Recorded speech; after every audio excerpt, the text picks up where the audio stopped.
is very important, which is one, to actually have a place to go to learn about what climate litigation is and what can one do, right?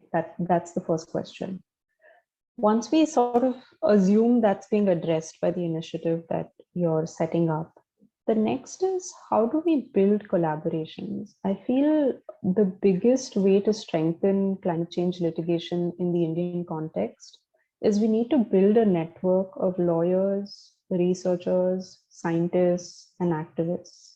It has to be similar to the Brazilian organization called the Climate Observatory, where they bring together all the multiple stakeholders, or rather interested actors, together to discuss these issues. Because there's no way that a climate case can be won without collaboration with scientists and ecologists. Similarly, it cannot be won without having researchers who will help you build arguments from the ground up. So who's the petitioner, right? That itself is such a contested question. For example, would the petitioner be, say, a youth-led climate movement, but how do we ensure the safety and security of that group and the community if they're going to be taking on a big and controversial climate case? And it also requires collaboration with artists. I think it has to be beyond just the conventional approach that we're going to quote and hope for a good ruling. I think success in the climate litigation space has become understood as just having some amount of influence. So how do we expand that? How do we get artists involved? How do we get journalists involved?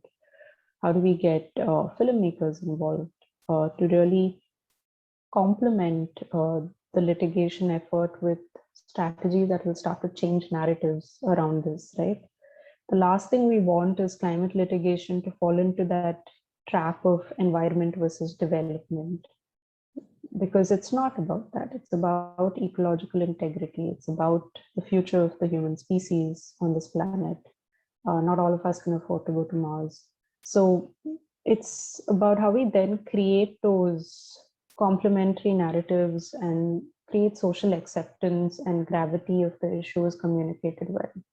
So I think it can only be strengthened, and we already have all the moving parts in India. We have an activist court that loves to interfere. We have, a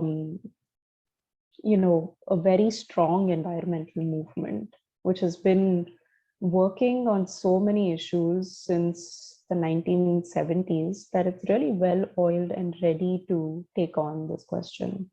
And at the same time, we have the younger generation, which is very vociferous on this topic.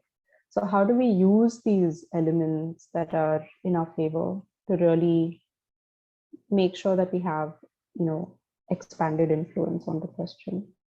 So yeah, I think network and coalition building, and especially coalition building where tensions have existed. So for instance, bringing DBA communities is so important, right, to the forefront of these efforts, as opposed to having Savarna activists lead legal strategies. How do you make the place inclusive enough for these conversations? Because the Dalit perspectives on climate change are very different from Adivasi perspectives, for instance. So how do we make sure that all of these nuances are also understood? Because you don't want the litigation then to impact them adversely. So that, I think, becomes important. So coalition building and creating space for networks to come together and have these dialogues.